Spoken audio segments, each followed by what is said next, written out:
Smith, aka Miss Irene for my young peeps. I am the Bible study teacher. Welcome to Generationally Speaking, the 21st Century Bible Study. Join me each week with my co-hosts at the table, the Gen X's, the Gen Y's, and yes, some Gen Z's, as we discuss the issues of life and from a biblical perspective. And no matter how old you are, issues are still the same. We continue our conversation about pursuing our dreams and not allowing life situations, ups and downs, keep us from the blessings of God. Joseph went from the pit to the palace, from the palace to prison, and then from prison back to the palace. In every situation, he was blessed. And I'm sure there were times when Joseph wondered, what is going on? What is God doing? And so I'm so excited today that we're going to continue with part 2 with Glover-Hines, his book, P's and Q's. It's available on Amazon. Yes. It's an excellent resource for you for your Bible study. It's an excellent resource for young adult Bible study. And really, it's an excellent resource for anybody because it offers such biblical truths as I read through the book. I have my co-host today. I'm excited about these Gen X's and Gen Y's that are sitting with me at the table. I have Jeff Wilson, and Jeff Wilson is a certified public accountant. He has his own business. Welcome, Jeff. Thank you. I have Minister James Durham.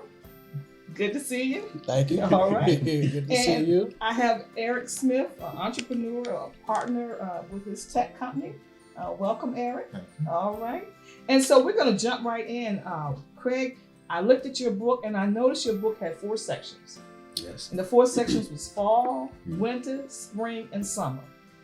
I found it intriguing that the book begins with fall, when leaves are falling and your plants are starting to go dormant and die, and trees are going dormant, temperature is changing, the squirrels are trying to prepare for the winter months. And I said to myself, why did you start your journey in this book in the fall? Yes, ma'am. The book started with that particular season because that's literally what took place in that season of life. It was a major fall. Not just a fall for myself, but it was a fall that I feel put me in the greatest position I could possibly be in to endure what I was getting ready to go through. I fell to my knees to get in a position where I really needed to pray to God for everything that I needed to not only get through what I was going through, but grow through what I was going through.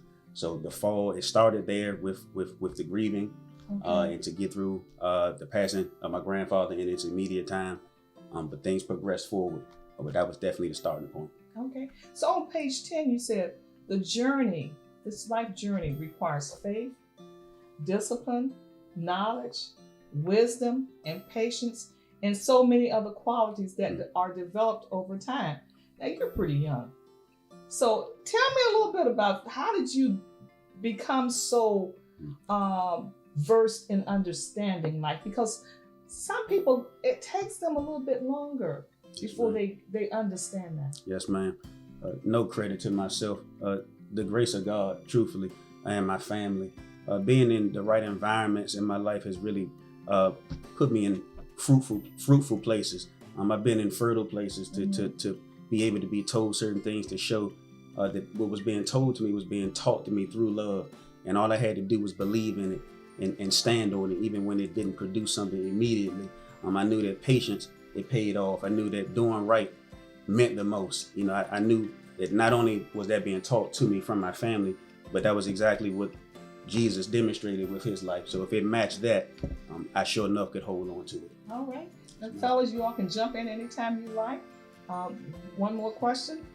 It's up to you. Okay. I can jump into all right.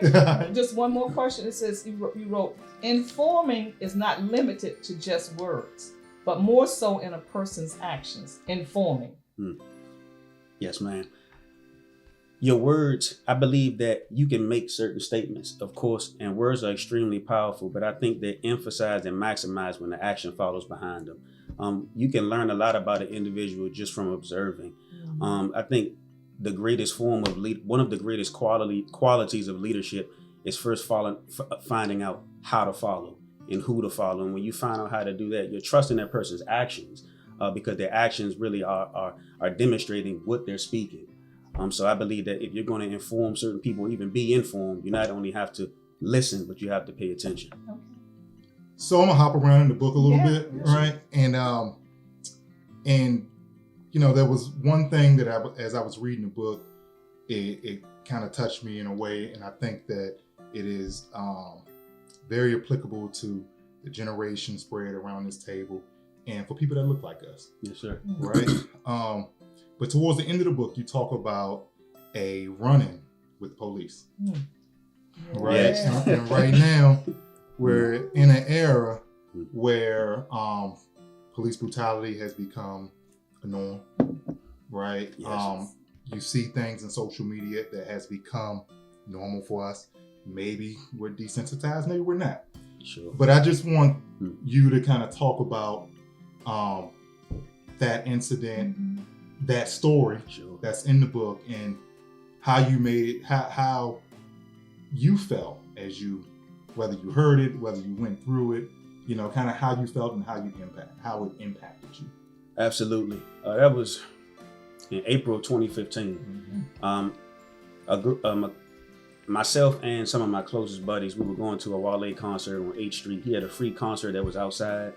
It was a great time. We were leaving. One of my buddies that was there with us, he lived in a neighborhood not too far from there. I volunteered to take him home so he didn't have to catch the bus. While we were walking to the car, there was a police officer following us, pretty much driving at the same speed that we were walking. We looked over. We both noticed it. I truthfully I didn't have any emotion connected to it in that moment because I knew that we weren't doing anything wrong. We were pretty much just walking to the vehicle. We got in the car, and my buddy that I was with, his name is Marcus, and he looked and said, "Bro, here he comes." And he drove past the vehicle, kind of at a higher speed, and they were sitting at the corner where we could see it in the rearview mirror. Before we know it, I sat still. I knew that something was a little off, so I didn't even want to proceed out of this at this moment, truthfully. They ended up blocking in our vehicle.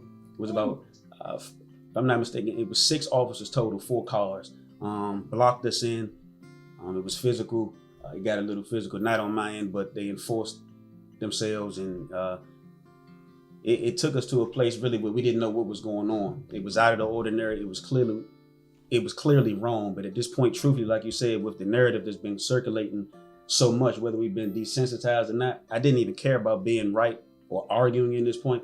I really wanted to stay alive. Right. Truthfully, I wanted to stay alive. So at that point in time, it was so important for myself to abide by what was being asked. And the funniest part of the entire story is I was in prayer during it. It was honestly a sense of peace that came in this moment because I know that myself and my brother that I was with, we weren't doing anything. And right when we were getting to the conclusion of the incident, the head detective or whoever was there, he said, "Man, this was a mistake. Sorry about this. Appreciate your cooperation. We'll be carrying on." And that was all. It was nothing else really explained. But that was something that impacted me because no one's invincible. You really cannot forget certain things for what you're fighting for, why you do it. And always remembering being a black man is something that it comes with a lot. And I think because it comes with so much, there's things that we have to do daily to protect ourselves, not just physically, but mentally. So that we can live the next day to fight it for who it may be impacting at a later time. So I'm just grateful that my brother and I was able to even come out of that. One of your friends commented that he stayed calm because he was with you. Yes, that was humbling.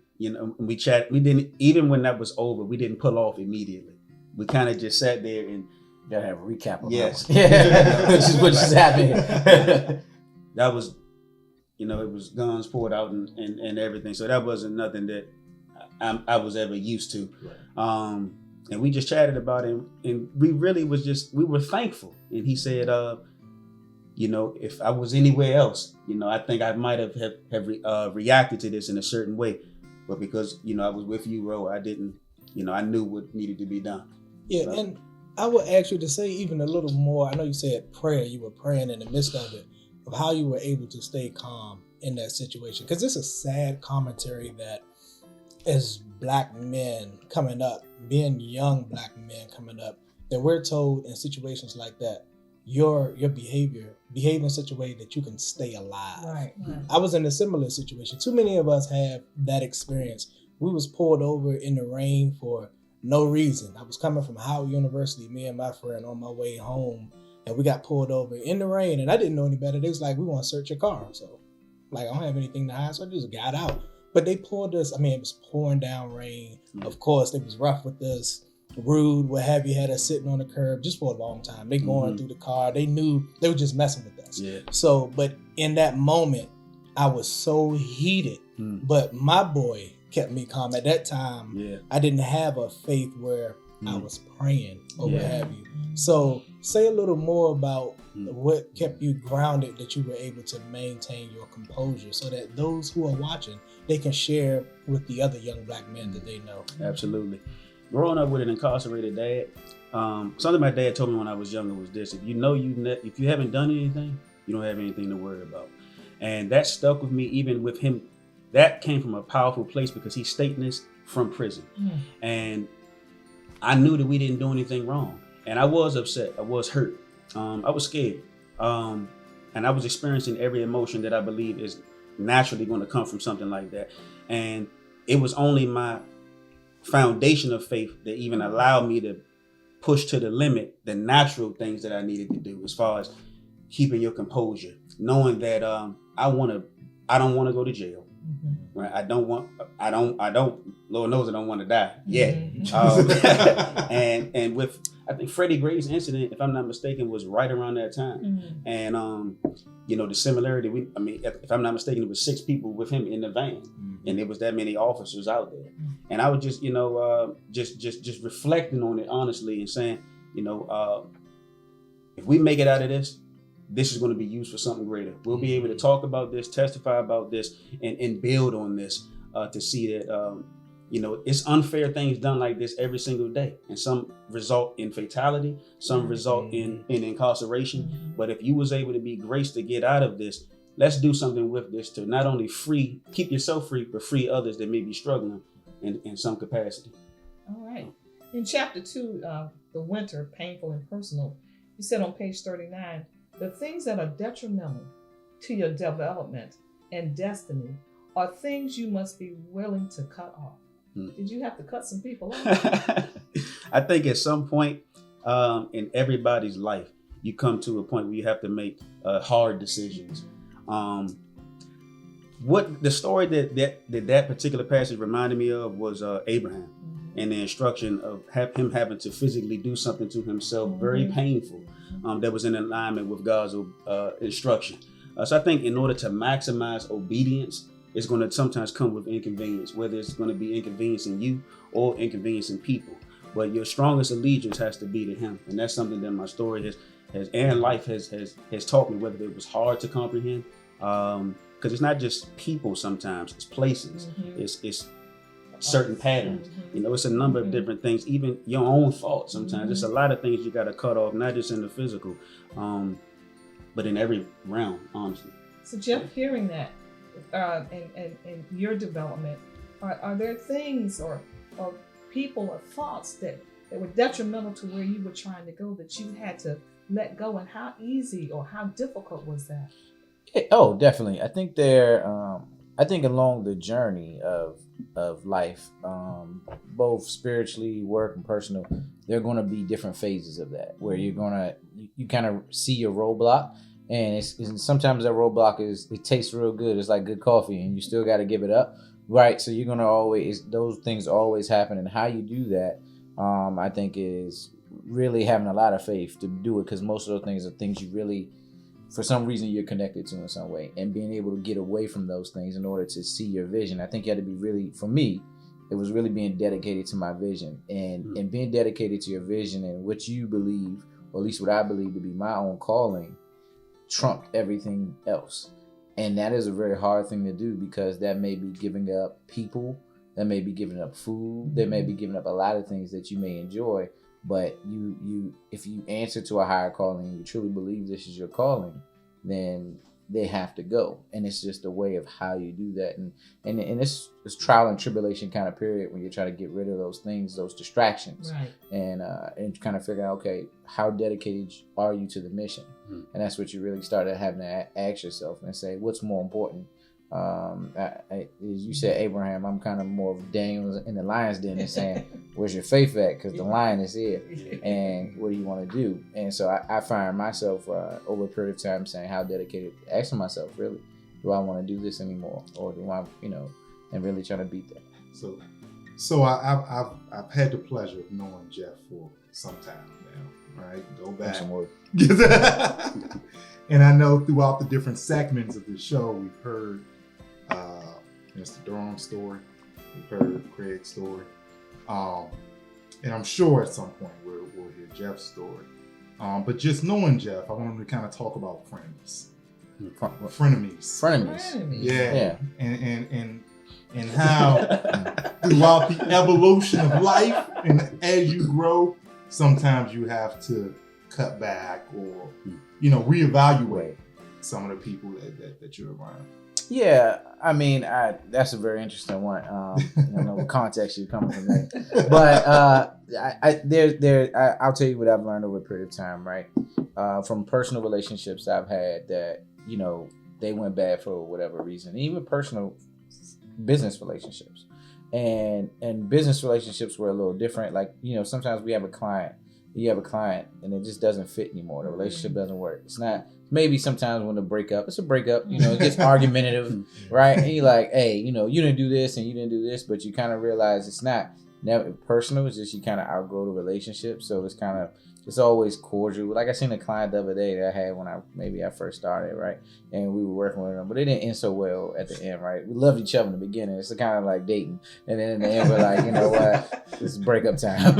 And, but you're just cordial and you learn from those things, right? And like, hey, it just doesn't work out in that relationship and you got to grow past it. And you're going to grow past a lot of relationships. And I think the key thing is, in those frenemies is that, you know what?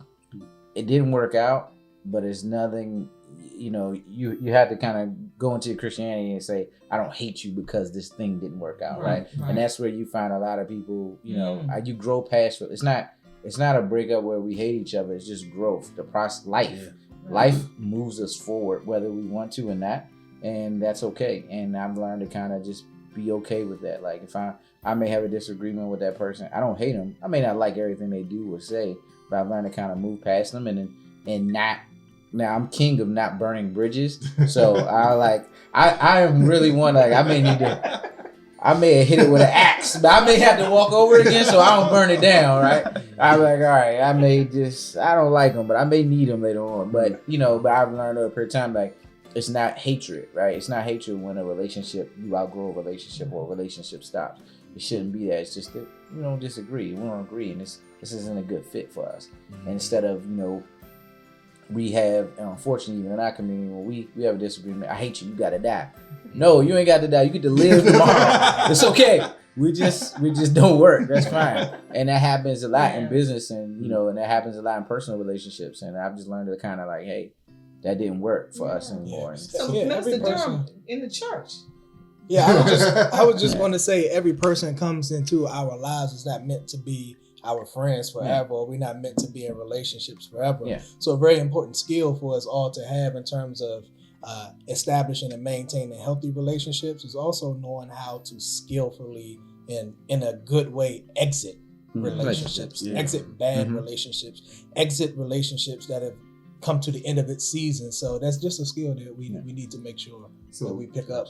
Absolutely. And so as we kind of progress on this subject, right, I also think it's important to take it back to school and high school and your friends in high school and how you grow and you develop. And sometimes you get new friends, but at the time maybe you can't see that, right? So Craig, you working in a high school, I'm sure you see this every day, day in, day out, people making decisions because of their friends, thinking, hey, these are going to be the guys I see for the rest of my life. Yeah. How do you feel about that, or what advice do you give students in that situation? Sure. It's definitely something that's talked about in every age group, 9th, 10th, 11th, and 12th.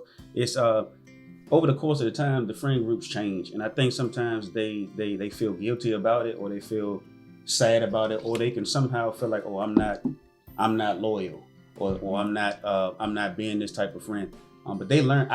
The advice that I like to give is this: if you stand true to yourself first, you can be false to no one, and you'll find out that can be a filter system to show who's really for you, not for anything that you can do, not for any thing that you can attract, but the person that you are. And I think that's such an important lesson on the high school level, because those are the formation ages, where like there's certain things that can take place that can really alter the trajectory of high school and what's after that.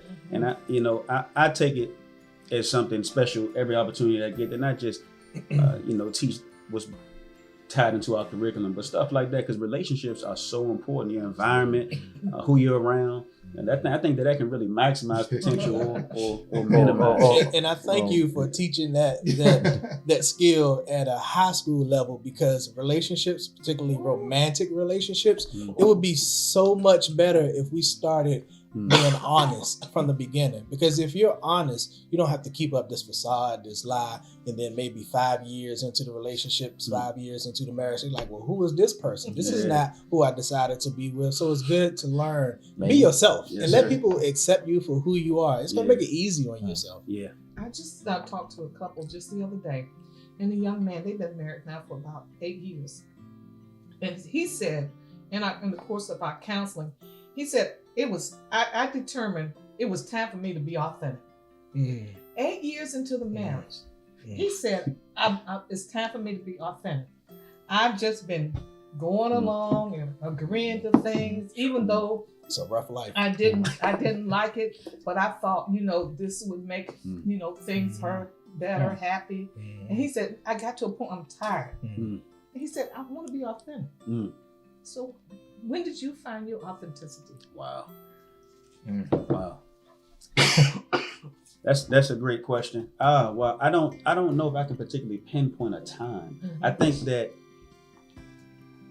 the assurance that I received growing up assisted me so much, and the maturity as I got older in faith, I knew that I was just doing things a bit differently. Like, it was certain things I wasn't allowed to do. Right. And it was certain things that I was allowed to do. But it was all for me. And as I got older, maybe like on my upper teenage years, it was growing to be okay with that. I love what Minister Durham said about the peace that comes along with just choosing to be yourself. Right. And I've learned that trying to be anything other than yourself is something extremely difficult. Right. And that's not something that I'm able to even, if I do that, I can't even fulfill anything that I love. I can't fulfill anything I put my hand on. I can't fulfill the people that love me.